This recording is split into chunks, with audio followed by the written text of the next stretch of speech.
UP के सांसद के नाते मेरे अनुभव से मैं कहता हूं कि अब 7 साल से यहाँ योगी जी की सरकार है और 19 में तो उनको 2 साल ही काम करने का मौका मिला था। अभी तो 7 साल में उन्होंने यूपी में ये दिखा दिया है कि गवर्नेंस क्या होता है, कानून व्यवस्था क्या होती है, विकास क्या होता है। और इसलिए मैंने कहा लिख लो, योगी जी के नेतृत्व में 14 का रिकॉर्ड टूटेगा, 19 का रिकॉर्ड टूटेगा और 14 और 19 दोनों रिकॉर्ड तोड़ करके इस बार उत्तर प्रदेश नया इतिहास बनाने वाला है। नमस्ते, मैं हूं संजय दीक्षित और आप देख रहे हैं दी जयपुर डायलॉग्स। पहला फेज कल पूरा हो गया, अभी तक आंकड़े अपडेट नहीं हुए हैं और दूसरा फेज 26 तारीख को है। लेकिन आप ये जानिए कि नरेंद्र मोदी ने 2027 के उत्तर प्रदेश के चुनाव और 2029 के लोकसभा चुनावों की तैयारी आरंभ कर दी। वो कैसे, मैं बताता हूँ आपको। अभी तक पूरे के पूरे विपक्ष की उम्मीदें जो हैं वो मोदी और योगी के बीच में विवाद उत्पन्न करने पर लगी हुई थी कि किसी प्रकार से दोनों में विवाद हो जाए, किसी प्रकार से लोगों को ये लग जाए कि भाई मोदी जो है वो योगी की छुट्टी करना चाहते हैं, अमित शाह और योगी में बहुत विवाद है। और इस प्रकार से यदि योगी जो उनकी लोकप्रियता है उसके सहारे जो खड़ी हुई है उत्तर प्रदेश में भारतीय जनता पार्टी, वो उल्टी पड़ जाए। लेकिन 2027 के लिए तो सर्टिफिकेट दे दिया और 2029 के लिए भी दे दिया। कैसे? कल अमरोहा में एक रैली थी, अमरोहा की रैली में मोदी जी आए थे, योगी जी साथ में थे। अमरोहा सेकंड फेज में पोलिंग करने जा रहा है। सेकंड फेज में अमरोहा के साथ साथ 7 और पार्लियामेंट कॉन्स्टिट्यूएंसी हैं जहां पर पोलिंग होगी। तो अब देखिए मोदी जी क्या कहते हैं। मोदी जी कहते हैं कि यूपी के एक सांसद के रूप में मैं ये कह सकता हूं कि 2014 का और 2019 का रिकॉर्ड योगी जी के नेतृत्व में हम 2024 में तोड़ने जा रहे हैं।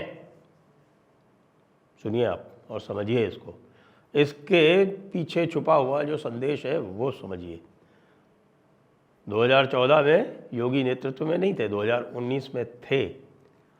ये भी कहा कि 2019 में तो योगी की सरकार को 2 ही वर्ष हुए थे, अब पूरे उसके बाद 5 वर्ष का और भी समय हो गया और 7 वर्ष में योगी जी ने जो कुछ किया है और गवर्नेंस, लॉ एंड ऑर्डर और विकास के क्षेत्रों में योगी आदित्यनाथ ने जो कुछ भी किया है वह सर्वोत्तम है, उसकी कोई तुलना नहीं की जा सकती।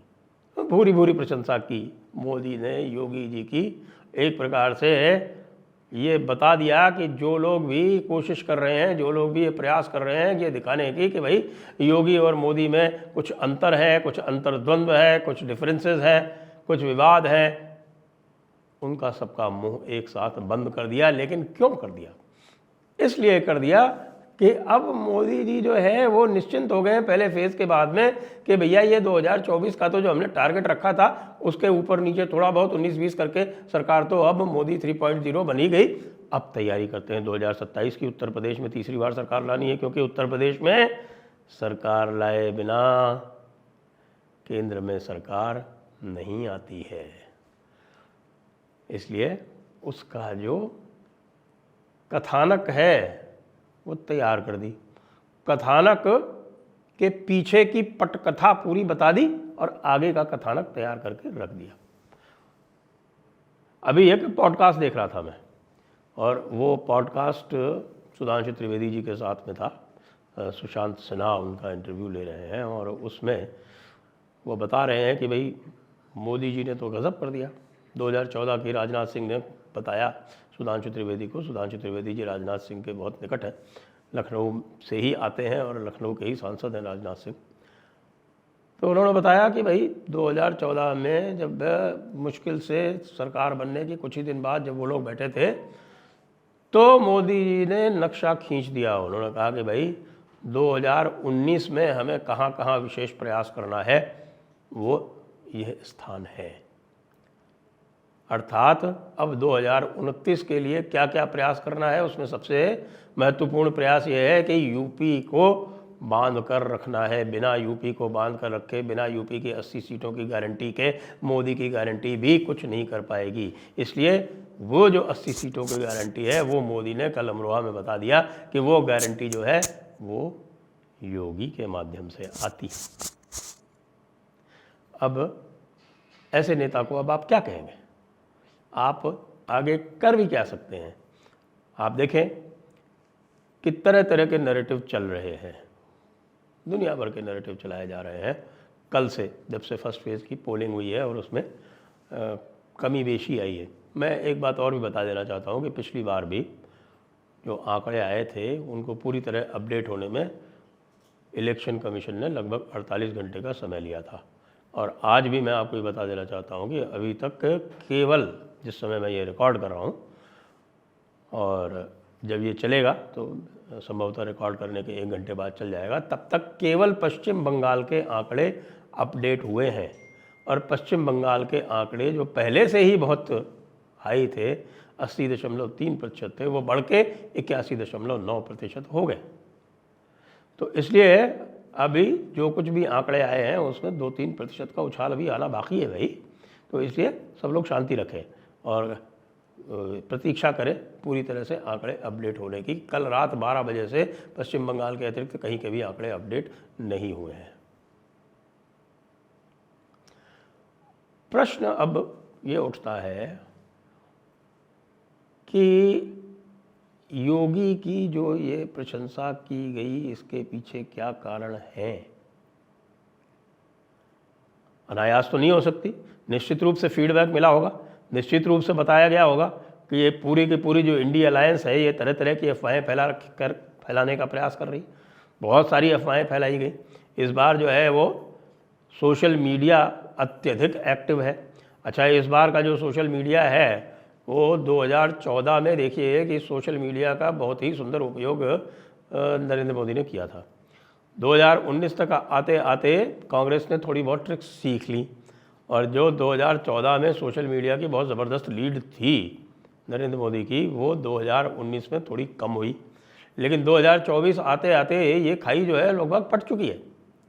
बल्कि मैं कहूँगा कि अब नरेंद्र मोदी को अपनी जो पूरी की पूरी सोशल मीडिया टीम है और उसको रिवैम्प करने की आवश्यकता है। कुछ वहाँ पर भी नया ब्लड आए, नए आइडियाज़ आए, नई चीज़ें आएँ, क्योंकि अब ये देखा जा रहा है कि प्रचार लगभग पूरी तरह से सोशल मीडिया पर सिमट कर रह गया है। अब तो लोग पर्ची देने भी नहीं जाते। पर्ची देने इसलिए भी नहीं जाते कि इलेक्शन कमीशन ने सिस्टम बदल दिया है। इलेक्शन कमीशन ने एक BLO नाम की संस्था क्रिएट कर दी है, बूथ लेवल ऑफिसर। उस बूथ लेवल ऑफिसर का उत्तरदायित्व तो दे दिया गया है कि वो बूथ लेवल ऑफिसर जाके सब जगह पर्ची बांटता है। हमारे यहाँ भी पर्ची आई है इस बार, लेकिन पर्ची कौन लाया है? वो बूथ लेवल ऑफिसर BLO वही लेकर आया है, किसी पार्टी का कोई कार्यकर्ता नहीं आया। दूसरी बात, जो सारे के सारे दूसरी पार्टी के लोग हैं वो पैसा भी नहीं खर्च कर रहे हैं।